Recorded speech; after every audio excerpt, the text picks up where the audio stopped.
Hi, I'm Ted. Today I'm going to show you how to turn off grid lines in Excel. I have a table of numbers here, and you can see that outside of the table of numbers in the entire spreadsheet, if I scroll around, the original grid lines still appear.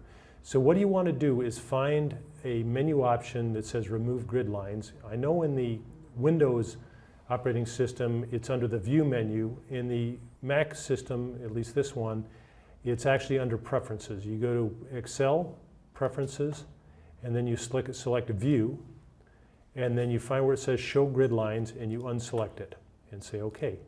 And there you have it. Now the original grid lines are missing. You can still make borders using the border menu right here around whatever you want, but the original grid line doesn't appear anymore, and it makes the spreadsheet look a lot nicer and less cluttered.